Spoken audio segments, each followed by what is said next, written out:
नमस्कार दोस्तों, हम सब इस दुनिया में जीवन जी रहे हैं, लेकिन बहुत कम लोग जानते हैं कि जीवन को सही ढंग से कैसे जिया जाए। आज के इस वीडियो में मैं आपको बताऊंगा जीवन को खूबसूरत और सार्थक बनाने के कुछ आसान लेकिन गहरे तरीके।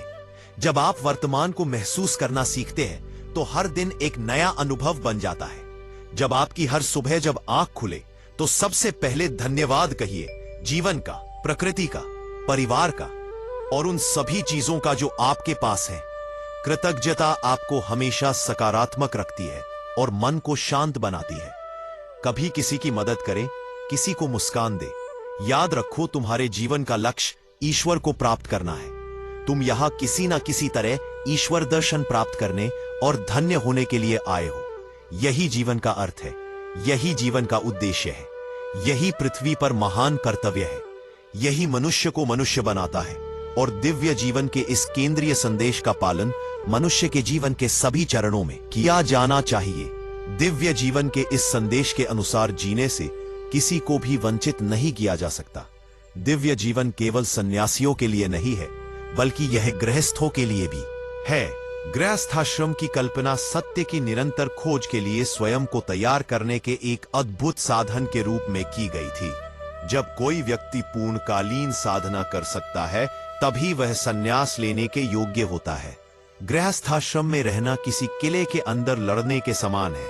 गृहस्थाश्रम में आपको अधिक सुरक्षा प्राप्त होती है और इस सुरक्षा के साथ आप अपनी साधना करते रहते हैं। और पत्नी को सहधर्मिणी कहा जाता है। वह धर्म को पूरा करने में आपकी सहायता करती है। और धर्म क्या है?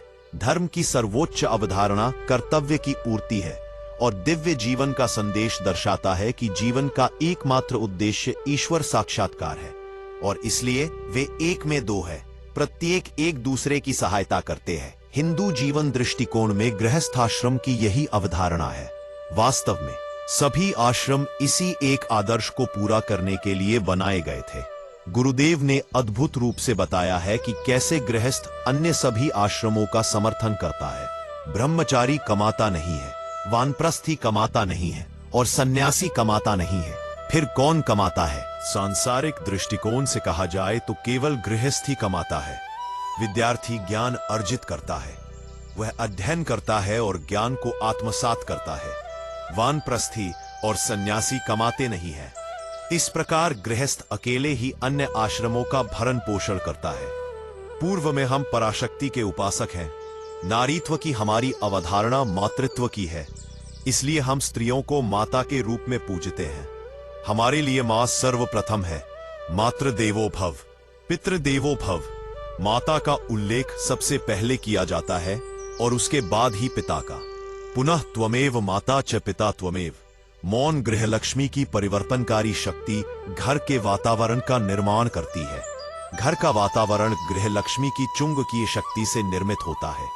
वही बच्चों में भाव उत्पन्न करती है। उनमें न केवल घर का वातावरण बदलने की, बल्कि अपने गृहस्थ धर्म के माध्यम से अपने पति को भी बदलने की शक्ति है। इसलिए कहा जाता है कि स्त्री ही पुरुष का नेतृत्व करती है। यह आध्यात्मिक क्षेत्र में भी सत्य है। लेकिन गृहलक्ष्मी की अदृश्य शक्ति का पति को भी प्रतिदान करना चाहिए। पत्नी के सद्गुणी जीवन का पति के जीवन पर परिवर्तनकारी प्रभाव होना चाहिए और पति के सद्गुणी जीवन का पत्नी के जीवन पर परिवर्तनकारी प्रभाव होना चाहिए।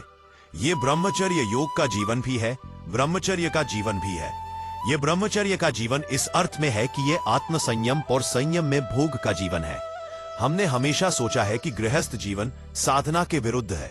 नहीं, इसमें कोई संदेह नहीं है कि यदि गृहस्थ जीवन की तुलना एक छोटी सी बूंद से की जाए तो एक सन्यासी के जीवन की तुलना एक महासागर से की जा सकती है। यदि गृहस्थ मोमबत्ती की लौ की तरह है तो सन्यासी एक प्रज्वलित सूर्य की तरह है। लेकिन ये तुलनाएं केवल एक आदर्श सन्यासी और एक भ्रमित, अज्ञानी, भावुक गृहस्थ के बीच ही सही है।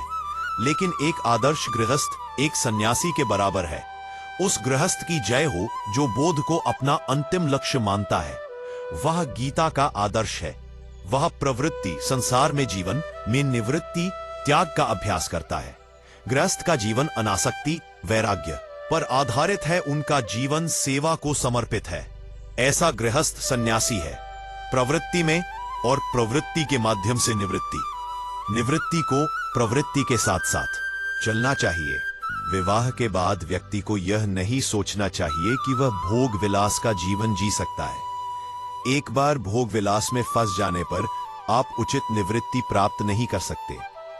इसलिए गृहस्थ को यह याद रखना चाहिए कि उसका जीवन संन्यास की तैयारी का जीवन है, साधना के लिए पूर्ण समर्पण की तैयारी का जीवन है। गृहस्थ एक कली के समान है, लेकिन सन्यासी पूर्ण खिले हुए फूल है। मानसिक त्याग कितना आनंद देगा। व्यक्ति को संसार में रहना चाहिए, लेकिन संसार का नहीं होना चाहिए। व्यक्ति को संसार में रहना चाहिए, लेकिन संसार से बाहर होना चाहिए। जब तक एक नाव पानी पर है, तब तक वह कई लोगों को नदी पार करने में मदद कर सकती है, लेकिन अगर वह पानी को अपने अंदर आने देती है तो वह डूब जाएगी। इसी प्रकार गृहस्थ संसार में रह सकते हैं, लेकिन संसार या सांसारिकता उनमें प्रवेश नहीं करना चाहिए। गृहस्थ जीवन एक वृक्ष को काटने जैसा है, पहले उसकी अलग अलग शाखाओं को काटकर फिर स्वयं वृक्ष को काटना। लेकिन संन्यास तो वृक्ष के मुख्य तने को ही उसके आरंभ में ही काट देने जैसा है। गृहस्थ को यह भय नहीं होना चाहिए कि चूंकि वह गृहस्थाश्रम में प्रवेश कर चुका है, इसीलिए वह जीवन में कभी भी पूर्ण साधना नहीं कर पाएगा। यदि गृहस्थ आदर्श जीवन जीता है तो ईश्वर अपनी कृपा प्रदान करते हैं और उसकी साधना के लिए सब कुछ सुगम बना देते हैं। प्रत्येक घर ईश्वर का मंदिर होना चाहिए और वहां आने वाले सभी लोगों के लिए शांति, आनंद और आध्यात्मिकता का स्रोत होना चाहिए। मेरी विनम्र प्रार्थना है कि सभी गृहस्थ अपने आदर्श गृहस्थाश्रम जीवन के माध्यम से ईश्वर साक्षात्कार प्राप्त करें।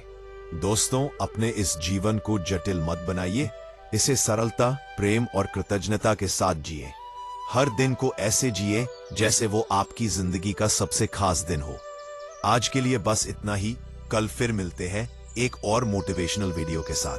तब तक आप अपना ख्याल रखें, और अगर ये बातें आपको प्रेरणा देती है तो वीडियो को लाइक, शेयर और चैनल को सब्सक्राइब जरूर करें। धन्यवाद।